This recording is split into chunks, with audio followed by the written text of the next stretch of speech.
Hey everybody, it's Megan and welcome back to my channel. Today I'm going to be sharing wedding tips for you guys.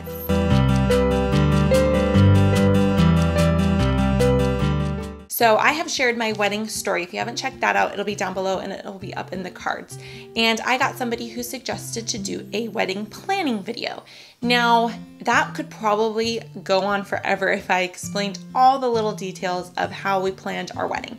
So what I'm going to do is I'm going to share 10 tips. I have my little list right here of just kind of bullet points of ideas and things that helped me and that maybe that will help you if you are planning your wedding. So I'm going to share those 10 tips and give like a little bit about each one, but I'm going to try to make this not super long. So let's jump right into the list. The first tip is have a wedding binder. Now I just got I got a purple one because those were my colors. So I got like a purple 3-ring binder and I kept everything wedding related possible paper-wise, because you are going to have contracts with every vendor you have. You're going to have tons of papers, especially from the main, like your wedding venue. You're going to have so much documentation and things that you need to remember and numbers and everything. So just keep it all in this binder so that you can just take that binder with you to all your different locations, all your meetings that you're going to have. If you're having a full-blown like 100+ people wedding, it's going to get complicated. So try to keep this binder as organized as possible. So I would just put everything in there, and then before every visit or whatever to different places, I would go and organize everything. So I did have like tabs and different things, but if you are not a super organized person, this will really help if you try to keep on top of this, because you'll have everything that you need right there with you. My second tip is to start planning as early as possible. Now I got engaged November of 2012. Our wedding, we picked a date, was October of 2013. Because we had a specific day that we needed, or that I wanted. Our number is 19, so I needed to find a Saturday that was the 19th.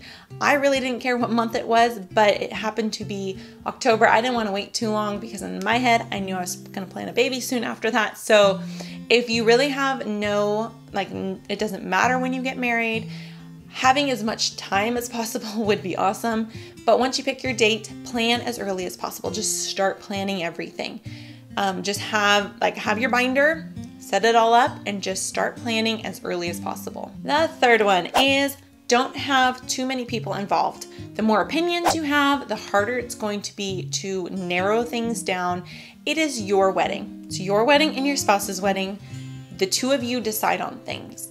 Now, for my situation, I decided a lot of it. Like I would run it past him, but he kind of was just like, it's your day, do what you want to do, I'll show up type of thing. It's kind of how he was about it. And that's how I think most men are. But there's some that really want to be involved. Just have it be the two of you making decisions. Don't ask too many questions to your entire extended family. Some people like their mom involved. I did have my mom involved through a lot of it, but my mom is really good at, if I say I want this, this, and this, and she's like, okay, she goes with it. Now there's some moms who won't do that. So if you have a very overpowering mom or mother-in-law or father-in-law or father, just kind of tell them to back off. Don't be bridezilla, but just kind of tell them to back off, because it is your day. So you make the decision. Don't let everyone else make your decisions for you. My fourth tip is set a budget and stick to it as closely as possible. Now, this can be very hard when you get into full-blown wedding mode. If you go to wedding expos and stuff, it can make your mind go crazy and you want to do absolutely everything, and sometimes you just can't. So for an example is I set a budget of how much I was going to spend on my wedding dress. And what did I spend? I think it was like $1,000 for a wedding dress, and I spent $700. So you have a set budget for different things, which really helps too. Not an overall budget, but just each little individual thing. And then when you spend less, you take that money and you put it towards something else. So if we had a little bit extra and we ended up having a completely open bar, or my dress, I used that for buying shoes, the extra for buying shoes. And what's awesome is that there was a time where I wanted different chairs for my reception, and she told me how much it was going to be, and I couldn't afford it, so I didn't do that. that was just something that I did not change, and I just kind of moved on and got over it. And she ended up giving me those chairs that I wanted for a present. So that was awesome. It worked out for me.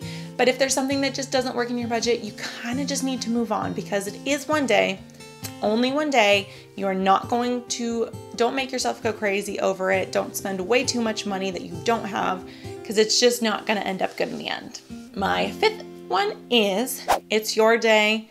It's your decision, like it's your choice. So on the actual day itself, I mean, like I said, leading up to it is make your own decisions, but on the day of, do what you want to do. Don't do what, say, everybody else is telling you to do. Do what you want to do. If you want to sleep in, sleep in. If you want to do what you want to do, if you want to go for a walk to calm your nerves, do it. Don't think that you're going to let people down or disappoint people, and hey, if you're late to the wedding, you're the bride. So they're just gonna have to wait for you. That's what happened with me.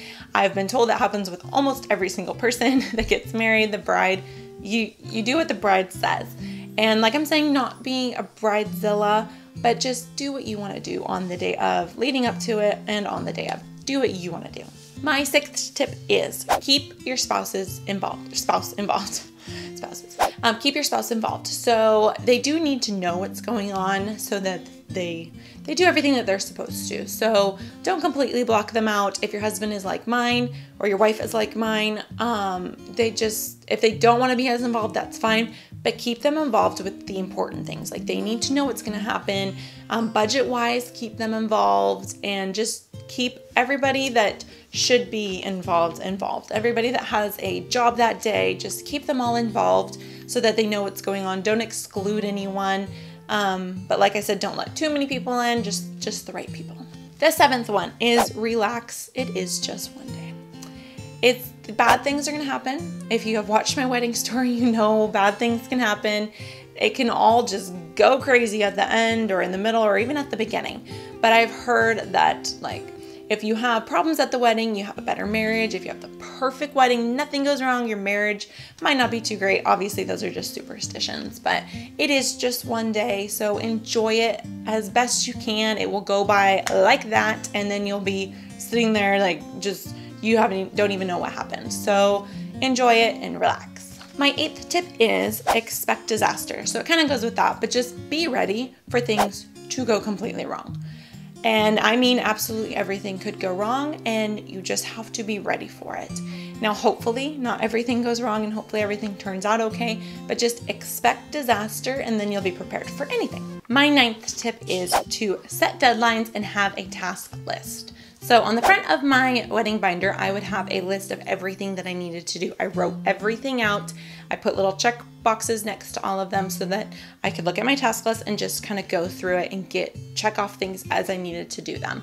And then I would just add to that list, and I would update the list probably once a week to just go through and be like, okay, I'm gonna get this done, I'm gonna get this done. If you have it all set out and you have deadlines, like by this time I'm going to have this booked, and this booked, then you're not going to be all crazy at the end, stressed out to the max. I mean, obviously stress is gonna happen, but if you have a task list and deadlines for everything, it'll go so much smoother, I promise. My final tip is to write everything out.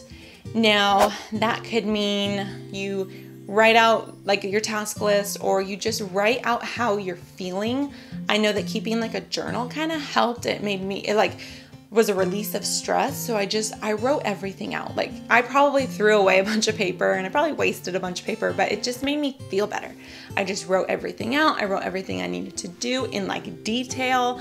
I wrote out, we didn't write our own vows, but I combined them. And so I was writing those out. It just, writing everything out and getting everything on paper really helped me kind of calm my stress. I'm like, okay, I have all of this I need to do, and this is how I'm feeling. And I wasn't doing YouTube back then, but that probably would have helped me if I was like just getting all of those emotions out and sharing them with other people. So just write everything down so that you don't forget anything. Set reminders on your phone. Set like have a calendar, set appointments on that. Just get everything written down and it'll get it out of your head so that you are not going crazy. There you guys go. Those are my 10 tips for how to plan a wedding. I really hope you guys enjoyed this video. Like I said, if I did a super detailed video, it would be forever long, and this is probably long enough. So I hope you guys enjoy this video. Make sure to leave me comments down below. Give me suggestions for videos that you want to see. I do a Monday tip video, Wednesday's usually review videos, Friday are my favorite, Saturday is story time, and then Sunday is baby names. So I hope you guys are subscribed, hit that little bell next to it so you can be notified when I post my videos, and I hope you guys are having an amazing day. I'll see you guys next time. Bye guys.